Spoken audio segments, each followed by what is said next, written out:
ngifuna ukuchazela ngale ndaba yababa wakho. Angithi ubuloku uhlala ukhala ukuthi uphi ubaba wakho. Uyakhumbula ngithi so manje nami ngiphatha kabi lento ngithi ngitshela ukuthi ubaba wakho umkhulu, baba wami lo ngizalayo. Kanjani manje ma? Kahle ngisachaza. Sisabancane ubaba wangidlwengula emva kokuthi uma ashona.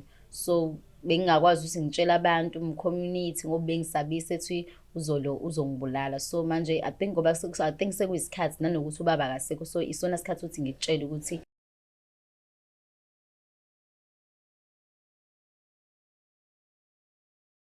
Sanibingelela nonke babukeli beBlack Life TV. Kwesinye isiqephu esithi sikhipha izimfihlo nihleli noLungstar. Namhlanje sivashela udadewethu othi unemfihlo afisa ukuyidalula kundodana yakhe. Sawubona. yebo, sawubona sesinjani? Ngiyaphila njani? Ngiyaphila nami. Cela ubingelela ababukeli emakhaya usho ukuthi uqhamuka kunendawo. Ngiyabingelela kuba Uvalo lolo. yebo, Ehlisa umoya. Sisazofika kwimfihlo. ukuthi inkulu kakhulu sisile ngazi nokuthi ngizoyichaza ngithini yazi. I know. Ehlisa umoya nje ubingelela ababukeli. Ngiyabingelela ngazi nokuthi ngizothi. Okay, uyabingelela ababukeli. Ngiyabingelela. Uqhamuka kuphi nendawo? Ngiqhamuka kaMashu. Uqhamuka kaMashu nqanqawini. Yebo. Isinqanqa ngase sigcwele imfihlo nje. Kakhulu ngabona abantu bephuza nje inkinga sisiningi kakhulu. Usho ukuthi baphuzisa inkinga. Iziningi sisi yabo manje nje ikhanda liyafutha. Hayi sithemba ukuthi namhlanje uzophuma upholile. Iqala yaphi imfihlo? Sisangazi nokuthi ngivele ngifelwe ngibe emotional. Ngibe emotional bengithi angikhulume ngalento le. Kodwa ngizozama ukuthi ngibe yimina ngoba nawa namakhamera yayibona yonke. Ngizothanda ukusho ukuthi isikhathi selokhu nje ngashonelwe uma impilo ayibanga mnandi because ngasala nobaba ngitsho ukuthi ubaba since ngisele nayo bese i-breadwinner kuyena nje usinayekelile sikukhona nobhuti wami ethi asibuye silale naye ngongalali nobaba wakho kufanele ukhululeke embedeni. Hayi ngelilanga ngithi ngibuye esikoleni hayi ngilele embedeni hayi wathi angize ngiyaxaka umuntu uvula isicapha hawu kwenze njani hayi hayi umuntu usangibamba usangirape. Angikwazi nokuthi-ke ngithi ngiyazama ukumbhusha ngiyambuza ukuthi uyenzelani yazi ushilo wathi ushawa uvalo usungithathe wagijima nestori. Umama kwenzakalani kuyena ngokuthi impilo yashintsha? Umama ubegula ubephethwe i-cancer. So i-cancer le yenhliziyo. So kwahamba-ke bezama ukumtreat-a-ke ayi kwahamba-ke shuthi uJehova wagcina semthathile-ke kwaba kanjalo kodwa ayi angifuni uqamanga impilo since uma engekho nje ayisafani kubi nje yabo nje bengicabanga ngaye vele ukuthi angikhihle nje inyembezi. Okay, so uthena nani lalela embedeni nobaba? Yebo, ezingane nomfowethu. Waphuma ubhuti wami ngasala wangibamba ubaba ngenkani. Wathi njengoba ubhuti wami mncane. Mncane ubhuti wami wangitshela ukuthi hayi since ngobe ngasekho uma nawe unemizwa umuntu. Ima asiqale. At least uyahleka mina ngisanda trauma. Ngizothini ngoba phela kuthiwa kufanele udlulise. Ngixoxele ngalelo suku. What happened? Like ngiyenze nje ngibe kulolo suku nami. Wayekuphi ubhuti omncane? Ubhuti usahleli sonke sibuka iTV. Yeah. Vele sijwayele ukuba ifamily silale sonke embedeni. Njengoba ubaba wami nami ngiyakhululeka. So andisanda ukushona umama. Ngibona ukuthi ubaba usengibuka ngenye indlela, usengibuka ukuthi njengoma usengazi usalale nami. Mina ngakhululeka. Hayi ubaba wathi angikhululeke. Ngathi ngeke ngize ngikwazi ukukhululeka. Wenzani? Yabo wangitshela ukuthi fanele ngingatsheli umuntu. Ngithi mina ngingatsheli umuntu wenzani? Ubaba wami nje wena wathi hayi ngingatsheli umuntu njengongekho uma akasakwazi ukuphila. So ucela senze lento ngeze tshele umuntu uzokunikeza imali. Ngamtshela ngathi ngeke ngize ngikwazi ukuyithatha imali wayesengibamba ngenkanike. Nenze lento ini? Yangazi nokuthi ngithini bazothi. Hayi no yisho ngifuna ukuzwa nenze lento ngenze ukuthi ufuna phela senze izinto zocansi ma. Yebo. Ngenza ke kodwa ngingaqondile nami kodwa wangenza ngenkani ngakhala ke. Ngangaba nokuthi ngikwazi ukutshela abantu because yabo ukutshela umphakathi ngeke uzungikholwe. Umuntu engamtshela umngane amasesikoleni kodwa amtshela ukuthi naye angaqalesha. Ngasaba ukusho lezi zinto kuma social media abone ukuthi uzoboshwa uba uzosiphilisa because yena uthenga ukudla wenza izinto ekhaya. Manje ke okay fine kwagrape day 1 umfana wakini uthe wayekuphi? Wayekhona wayesephumile phela yena engale. Sasihleli sonke waphuma wayangale mina ubaba wasala nami. So wagrape khona naye esendlini? Yebo kodwa phela nganoma engale kubangani noma ekuphi kodwa wayesemnyango. Yebo ngiyacabanga. Okay. Ngasaba ukumtshela yena. And then-ke waqhubeka noma kwenzakalani? Waqhubeka sikwazi kwahamba isikhathi ukuthi uzongibona ukuthi sekuthola isikhathi ukuthi ngize ngithole umntwana. Naye ngangisaba ukuthi ngisayingane khona amalona ama-consequences uzothi wenze i-abortion ugcine nawe usufa wenza izinto so ngangazi ukuthi ngenze njani ngancamela ukuthi ngigcine ingane ayinacala.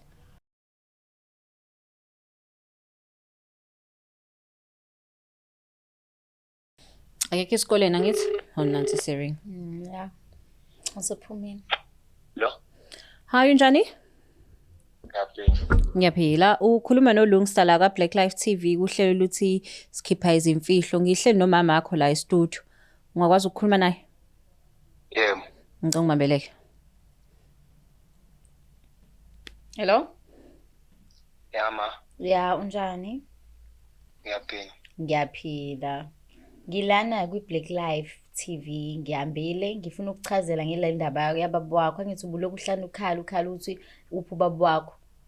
Uyakhumbula ngithi so manje nami ngiphatha kabi lento ngithi ngitshela ukuthi ubaba wakho umkhulu baba wami lo ngizalayo. Kanjani manje ma? Kahle ngisachaza. Sisabancane ulo ubaba wangidlwengula emva kokuthi uma ashona. So bengingakwazi ukuthi ngitshela abantu community ngoba bengisabise ethi uzongibulala. So manje I think ngoba sekuyisikhathi nanokuthi ubaba akasekho so isona isikhathi ukuthi ngikutshele ukuthi uthi wazi ukuthi angazi ukuthi ngifuna ukuthini yabo nje iyangistressa mina lento le kodwa ngifuna wazi ukuthi yonke into isi-right ukhululeke yabo mina ngi-right but sizozama ukuthi silungise izinto nani kodwa nje kahle into engifuna ukutshela yona ukuthi ubaba wakho umkhulu. Hello? Manje abangani bami ngoba sithe sihamba nobaba bethu ngiwenze njani? Ngobani hamba nesikole? Cha phela uzobatshela ukuthi ubaba wakho akasekho emhlabeni uma wakho bengakutshelanga. Bekhona i-stepfather. Yes, bekhona i-stepfather. Sikhona nje i-stepfather umlu. Awungathi ngasithandi. Hayi boy kuzomela ukuthi baba ushintshe behavior ke because mina all along ngihlele nibe ngathi niyazwana nikhiphana niyahamba nidlala amabhola bengitshela ukuthi uyamthanda kodwa ke sizokulungisa lokho bese singasekho kuma camera. Mina ngimbone right kodwa ke phela kangazi akwazi ungitshele wena njengenganyama ukuthi ufila kanjani. Hello? Abangikutshela kanjani? Angithi nami njengoba sengikwazi ukukhuluma nawe sizoxoxa ekhaya. So ilokho ngifuna ukutshela kona. Nami ngiphatheka kabi ngiyaxolisa ukuthi ugcina usuzwa kanjena. Nami ngewona inhloso yami. Nami nje ngiphatheke kabi nje. Inhliziyo yami nje into pieces. But angazi kuzolunga kodwa sithemba kanjalo. I think ngoba sengikhulumile nami nabantu sebezowazi ukuthi umkhulu wakho ube umuntu okanjani because ungihlukumezile nje. Yabo sesiside lesikhathi. Yeah. So ufila kanjani ngale situation le ngitshela ngayo? Akuthi angikhali. Awukhali ukuthi khala. Nxisi. Mina ngiyakhala cabanga. Uzolunga boy ungaphatheki kabi akuyona ngizothini ayiphelile impilo yabo uzomove on uzoba right ungastress ukuthi ubaba akekho ulo uzoba ubaba wakho bengabe kungamthandi kuzohamba isikhathi umthande sizokhuluma ne-counseling ngizocela la ukuthi bese kuphela isho ukuthi besise kuyilo kwi-counseling bayazi ukuthi bekhulume nathi because nami angakabi right self. Okay? Okay, ngiyakuthanda kuyiphathe kahle. So seniphumile esikoleni? Seniphumile esikoleni? Okay, ngizokubona bengifike endlini ke. Ngiyakuthanda boy. Okay. All right, baba. Okay.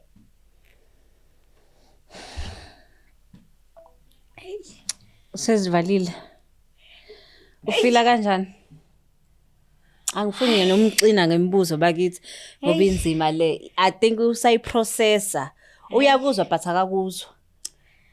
Kwamina sis angikho right. Yabo nje kwamina angazi ukuthi ingane ngizoyitshela kanjani. Yabo nje wangithi nje ngifuna nomncika la angazi ukuthi ngithini. Kodwa ngiyajabula ukuthi nami sengikhiphile into ade ngihlupha yonke leminyaka le ngikwazi ukuthi ngikhulume nabantu. Yabo ngikhuluma nawe sisi ngiyezwa ukuthi ngiyahile yakhola la engilapheka khona. Angifuni qamanga yabo nje ngiyabonga ngale show iyasiza nje kakhulu. But ngiworried ngawo ukuthi ke na like angazi noma uyigqiba kakhulu yini lento because bengilindele ukuthi nje hayi you gonna break down.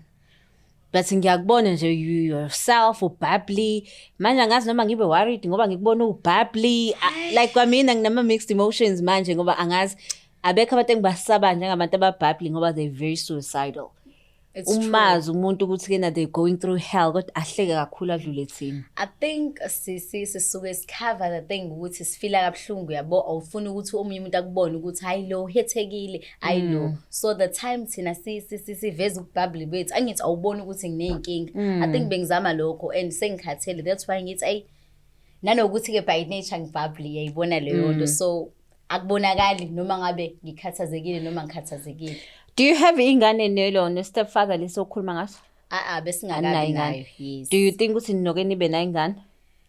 Sesikunzima since ngoba ukuthola ingane ku-rape akuyona into engaze ngithi mina into enhle so ngisakufuna uqale ngihile mina ngikhanselisho mhlawumbe kudlule lo 2 years because ngihlale ngimtshela ethi ufuna ingane ngithi okwamanje I'm not ready yabo ukuthola ingane ku-rape nawe uyivele uyingane ikhulisa ingane it's not an easy thing to do so zozama nje ukuthi ngithole counseling ngikhule angazi mina ukuthi ngachaza kanjani kodwa mhlawumbe ukuhambeni kwesikhathi ngicabanga ukuthi mhlawumbe ngibe nenye ingane noNkulunkulu angiphe enye ingane nanokuthi uNkulunkulu opha umuntu ingane so sisi ngeke ngize ngimvimbe uNkulunkulu kodwa angifuni ukuthi ngithathe ijokwe ngingatholi ingane ngenxa yokuthi ngitholele ingane ngobuhlungu so mina into efanele ngiyenze kufanele ngijabulise le ngane le yayizwa leyo nto life iyaqhubeka so manje ke your partner yes akayikhokheli izono zikababa wakho.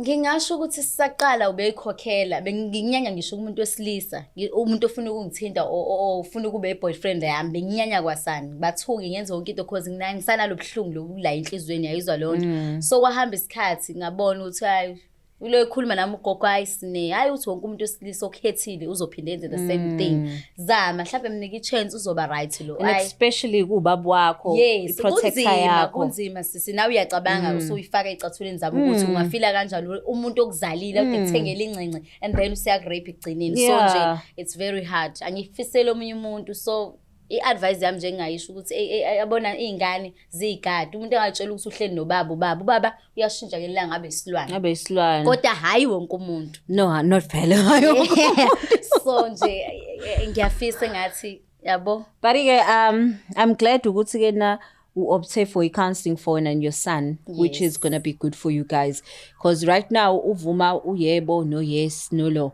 but yabo ingqondweni yakhe iyazula ikhanda right now saphambe kwamina sisi uyabona nje ukuthi nama mixed emotions obade kuchazelile sisekuqaleni ngathi yabo ngiye ngaba depressed anxiety yonke leyo nto ngaze ngathi amaphilisi ngihlala isibhedlela ngangisho emsebenzini kwathiwa hayibo nanga umuntu ngiphathwe isiyezi yonke lento ukuthi angiquleke ngibatshela ukuthi hayi bakhuluma ke nabantu nesonto ke liyasiza kube counseling nje nalo likusiza kwalo ngasho ukuthi hayi bedlala i-role enhle I believe ukuthi if accept uNkulunkulu izinto zakho ziyashintsha yes I know siyabonga ukuthi ke na kodwa uthatha i-courage namhlanje ozotshela umfana as much as bengayo into ade ilindele le ukuthi ke na kuzothuba ubaba wakhe but at least useyazi yes and asithemba ukuthi from this uzokhula nabendoda eqotho ngiyithemba kanjalo ukuthi yena ngeke enze the same thing eyenziwe ubaba I think uzomthanda umndeni wakhe nanokuthi uyambona ukuthi unalobuhlungu ukuthi uma yabona ngazi ukuthi ngizombhekela baba engifendlile emehlweni nginesho uyakhala kwemanje yamuza ukuthi obaba bakhe izingane esikoleni ihamba nobaba yena kanababa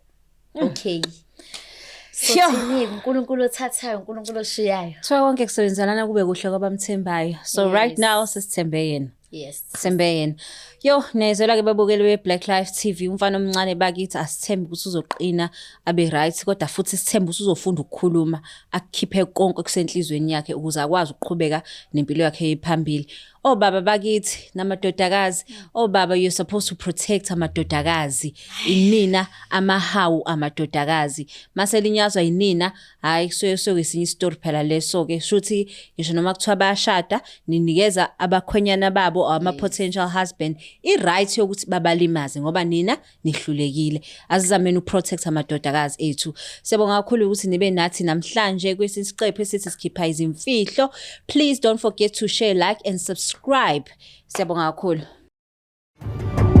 It's the Black Life TV